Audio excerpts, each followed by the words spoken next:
Here to present the award for Performance of the Year is Samahang Kickboxing of the Pilipinas Executive Director Randy Caluag. Though their movements and trainings have been limited due to quarantine protocols we have, our martial artists never stop improving. I could definitely say that not just for our kickboxers, but also to every athlete in the local martial arts spectrum. And this made every victory that much sweeter. But there's this one martial artist whose performance stood above the rest. He defeated Duke Micah last September 27 by way of a third-round knockout. And it is with great pleasure that I present the Hitlist Performance of the Year to our WBO World Bantamweight Champion, John Riel, Casimero. Congratulations, John Riel. We can go back monster hunting. All right. A big congratulations to our very own John Riel Casimero for winning Performance of the Year. He basically cemented his spot as one of the best bantamweights in the world today, and we're all looking forward to what 2021 holds for Quadro Alas. Will he finally get to share the ring with Naoya Inoue? Yes. Now, let's head to the panel discussion. When you say, gentlemen, when you say Performance of the Year, it means the athlete had you on the edge of your seat. But it's different when it comes to the performance of John Riel Casimero against Duke Micah. It was exciting, but at the same time, he made it look very easy. Over the short course of that fight, he never showed any signs of respect towards the power of Micah. He eventually steered to a third-round stoppage with a one-arm push-up at the end. Guys, what's your take on the matter? Let's start with Santino Hunasan.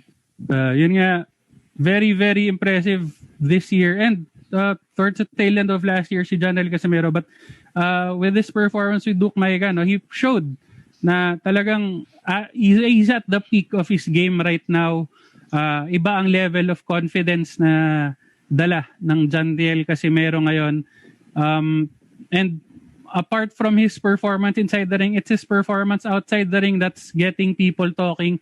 He's constantly been calling out Naoya Inoue, hoping to finally share the ring with the Japanese knockout artist, no? So yun nga, it was a very difficult year for everyone. It was a very difficult year for combat sports in particular. Pero si John Riel Casimero managed to end the year on a high note, come out looking as strong as ever with this performance against si Duke Micah. How about you, Jason? Okay, I completely agree with Santino. It's been a tough year for sports, tough year for everyone. And obviously the Inoue fight fell through earlier this year for Casimero, but he made the best of it and he made a statement with that win over Micah.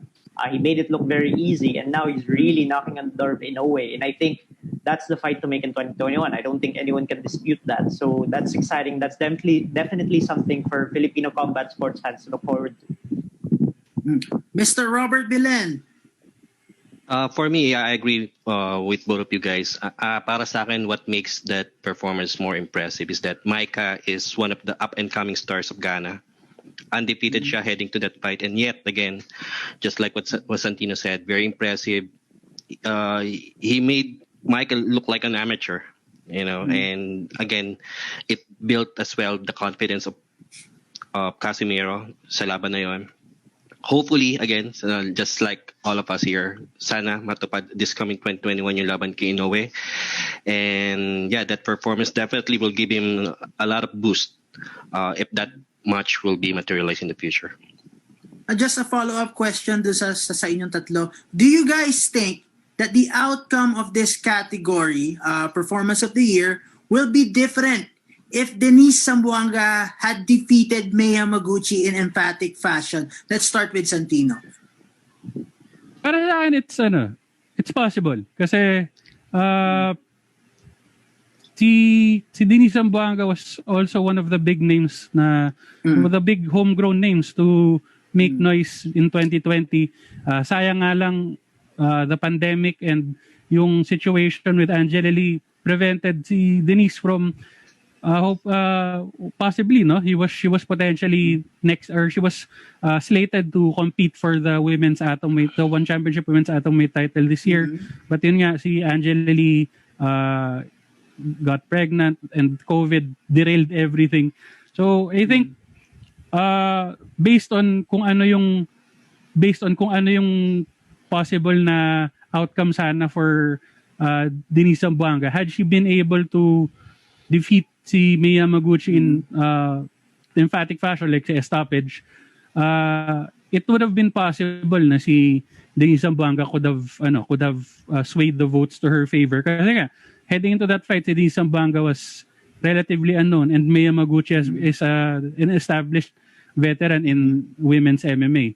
So yun, that's what I think. I think it could have possibly been a win for Denise Zamboanga had she been able to finish or stop Mei Yamaguchi.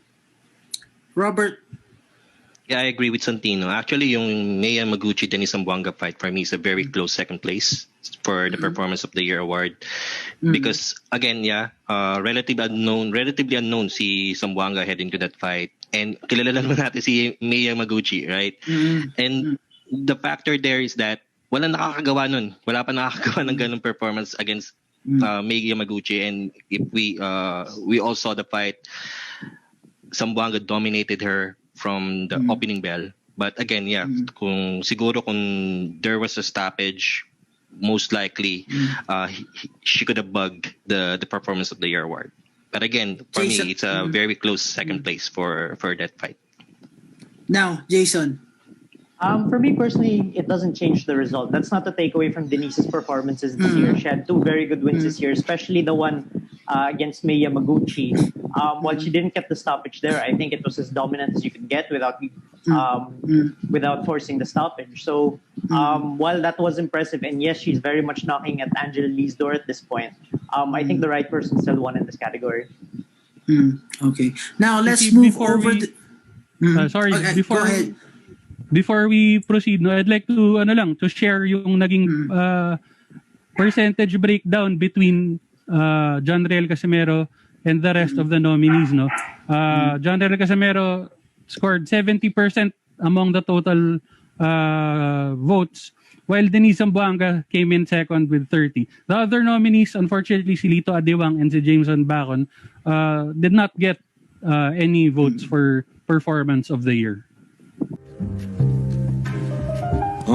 Palong-palo, para nasa paka sa mukha ha. Silipin at sulitin ang galaw at ang maraha. Ingat sa binabangga, baka masagasa. Marami nakaharaw, makitid ang daan. Tahimik lang tahimik at mainit ang